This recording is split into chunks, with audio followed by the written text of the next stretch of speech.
So I'm okay with being underrated, but I'm not okay with underperforming. And I feel as though with these videos, and specifically, particularly within the last month since I've returned to the channel and started making consistent content again, I would say that I've gotten more articulate with expressing the topic or introducing the topic, right? And expressing all of the different observations I've made about a topic and then reaching a conclusion to summarize the whole, you know, video at once or at large, right? In one video, and I've managed to get from start to middle to end all in one video a lot quicker, a lot more with a lot more precision than previous videos that I had on my channel. Like when I think back to my like slightly younger self, right? Just last year, really, when I first started. But I've gotten a lot better, a lot more comfortable on camera too. Might pop a smile, I don't know, might do a wave, whatever. But yeah, I think it's cool getting better. It's cool being more invested in this, just discussing, just talking, expressing myself, being vulnerable, and showing you my passion about, speaking my mind on camera. It's been a cool journey. It's been something I've seen my own progression at. And sometimes I look at these videos now and I'm blown away. I'm like, is that me? Like, damn, you're doing well. Keep going, son. You're doing well. And so it's like I'm building a bit of an audience. I got a couple subscribers just in the last few days. I got like 3 subs, and it's nothing crazy. We're still on the come up. No J. Cole, but we're still on the. We're just and at some point we're gonna be warming up, and then we're gonna have the Friday Night Lights, and then the sideline story. And you know how it goes. But I'm making J. Cole references, but getting a bit sidetracked. But it's like I'm just proud of like where the direction of the channel's going. Trying to be more consistent, just make more videos per day. Which isn't easy to do because I got other things to do in my day. But it's like I just try and pop out as much as I can, for myself and then for you guys watching the content, right? So, I'm really just like trying to get to the best level of performance and output that I possibly can. Managing those two things, like quality and quantity, was a difficult thing, I think, for me to balance at the start. I was definitely at the start, if you watch my earlier content, and you click on oldest section on YouTube, and it'll show you like the primary videos that I made starting up. And you can see like one video is like, either too long, and then the next video is like doesn't have enough like in it for you to understand the concept of what I was trying to convey. And and sometimes I had some banger videos, but then the next day I would just have a video that's really not really adding much value, and very, I think, just sporadic in my levels of performance. And I don't want to be like that. I want to sustain a more,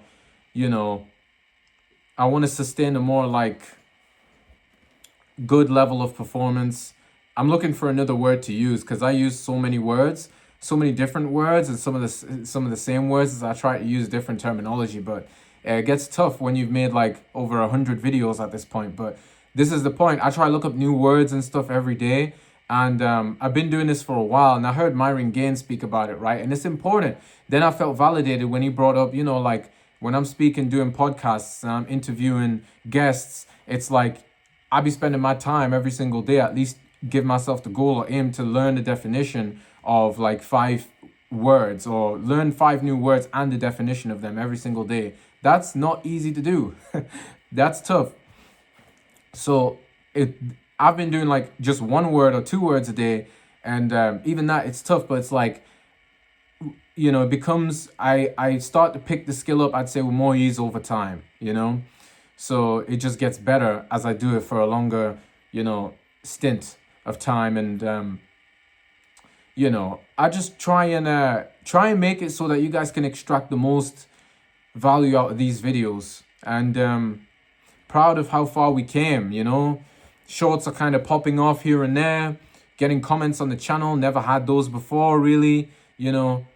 Or well, I did, I mean, even at the start, but again, getting more and more engagement, more comments, it leads to more views. I realized that I didn't realize videos themselves could blow up, long form videos, not short form, but I didn't realize the original videos themselves could blow up without the short bringing or converting viewers over first as like a preview to it.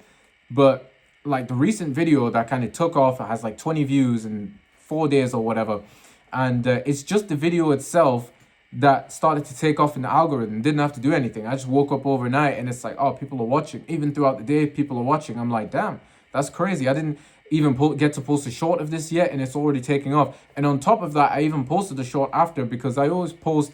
See, with every video, long form video that I post, I also post one short form video advertising that long form video as a preview to lead people in, right? But even when I posted the short to back up the video that was already doing well, it was like that short flopped in comparison. And I'm like, it didn't really do anything to further, boost up the original video that is tagged in the short. And I'm like, it's not always the shorts that are going to do it. It's like, I can post the shorts, but it just trained my mind to accept and realize the fact that, you know what, not every short I'm going to make is going to pop off and make a video. And even if the short itself pops off, the video that the short is attached to might not pop off, all at the same time, because it's up to viewers what they do, whether they find the content valuable enough. And I just find that if a video is blowing up or a short is blowing up, it's just the right message at the right time, and that people want to hear. So it's like, I don't cater to the algorithm at all with my content. I really don't whatsoever. I speak in a sense I do, but it's subconscious and it's not conscious. So it's not with it's not with the intent. It's not with it's not to the point where it would be egregious or it has any greed or malice behind it. It's pure because it's like, I watch content in my own time. Obviously, I get inspired by other creators to create, right? That's the whole point of like a creator space, right? You don't get to be a creator if you're not inspired by another creator. It's impossible, If you learn to play the piano and play the piano really well, you had to watch a professional pianist or, take lessons. This is how skills go. This is how it comes to learning things in life. And I'm really just adjusting to that. Even at my big age of 23, I can admit and sit here on camera, like, spent a lot of time when I was younger procrastinating and really freestyling through life, and that's not good. It's like, you need to have a plan. You need to have, fight for things and like just go after it. So this is my warrior arc, I guess. I had a victim arc for a long time, and having my warrior arc. But the difference is my warrior arc is something that I want to sustain for across my lifetime, and it's really something I wish I had earlier. But I guess you have to be a victim for a while to realize that, if you stay a victim, you're going to be a victim for forever. And if you become a warrior, and maintain becoming a warrior, you never have to be the victim again. And it just feels better, more responsibility, more is required, but some more is required, more can be acquired, and I guess I'll just end the video on that poetic note right there. Thanks for watching. Take care.